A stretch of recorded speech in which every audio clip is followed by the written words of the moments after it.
Tonight we have new developments in the investigation into what caused the deadly offshore oil drilling disaster off the coast of Louisiana. We've learned something new about what led up to the explosion on the Deepwater Horizon oil rig that killed 11 people.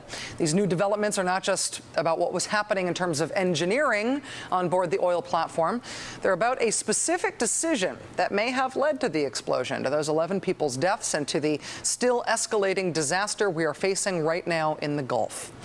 The Deepwater Horizon, as you know, is a drilling rig. It was actually wrapping up its operation at this site when it blew up.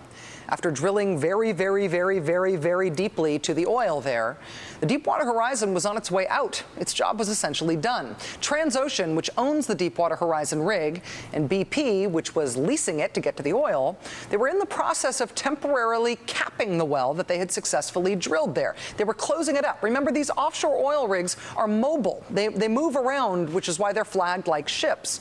Deepwater Horizon had finished its job of drilling the well at this site. All it still had to do was safely close off the well.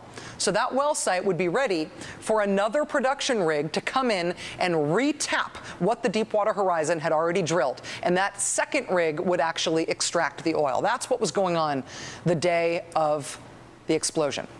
Deepwater Horizon was due to sail away to drill somewhere else after safely closing up the well they'd drilled so somebody else could reopen it. But that is when the explosion happened, when they were in the process of temporarily closing it up after they had drilled it. Last night, in interviews with one of the last people to escape the rig and an engineer investigating the accident for the government, the news show 60 Minutes uncovered and explained a key decision about how to close up that well, a decision made by BP that may tell us why it blew up. Check this out. Williams says that in a drilling accident 4 weeks before the explosion, the critical rubber gasket called an annular was damaged, and pieces of it started coming out of the well. Here's why that's so important.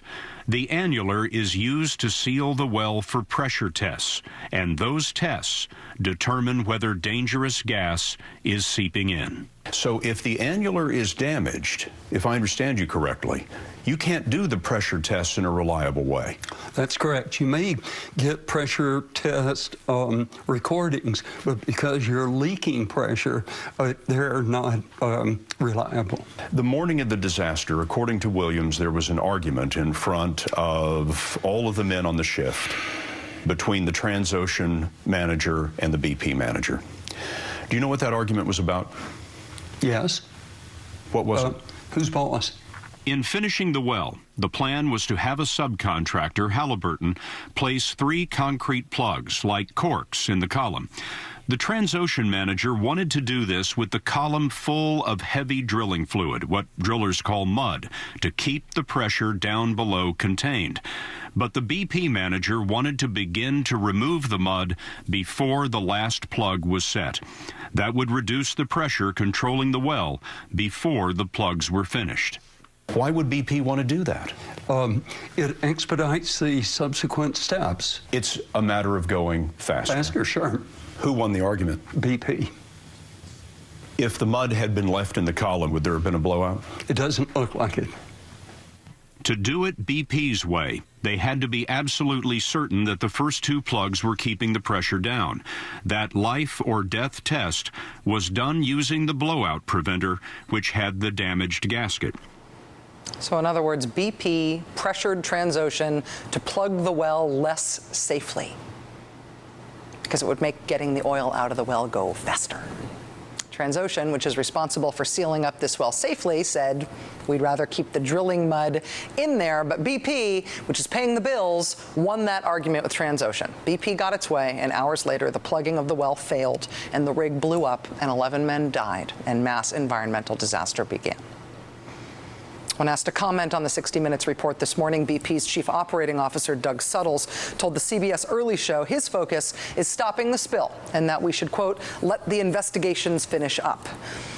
If there was a market for blame in this disaster, nobody would be selling short in that market. There is plenty of blame to go around. The man in charge of overseeing offshore drilling programs at the already scandal-prone Minerals Management Service in the government has just announced his sudden retirement.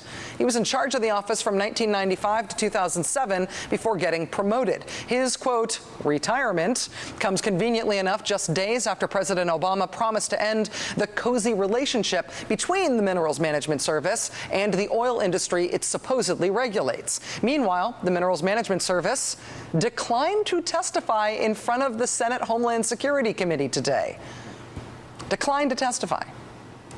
The reason this is important is not because this is hindsight. This is not looking back. This is not trying to find the right lessons learned from a disaster that's in the past. Obviously, the oil is still gushing right this second, so the past isn't even past yet. But there's also the problem of what we've actually got still in the Gulf right now. What we've got right now is, for example, this. This is not an archival photo of the Deepwater Horizon rig before it exploded and sunk. This is now. This is Atlantis. This is 100 miles further offshore than Deepwater Horizon was. It is drilling in water that is more than 2,000 feet deeper than the water that Deepwater Horizon was drilling in. A former BP subcontractor turned whistleblower says BP never reviewed the final design documents for systems and equipment on the Atlantis rig, the photos of which we were just showing you. That means they never confirmed that the rig's equipment was actually built how it was supposed to be built. The whistleblower says Atlantis cannot operate safely without completed blueprints, something that we've seen in action on the Deepwater Horizon disaster. A disaster on Atlantis would presumably be even more gigantic than the Deepwater Horizon's disaster because it's drilling more oil further out and deeper. Today, the whistleblower from this rig, along with the consumer advocacy group Food and Water Watch, filed a lawsuit to get the Atlantis rig shut down until BP can prove it's safe. We'll keep you posted.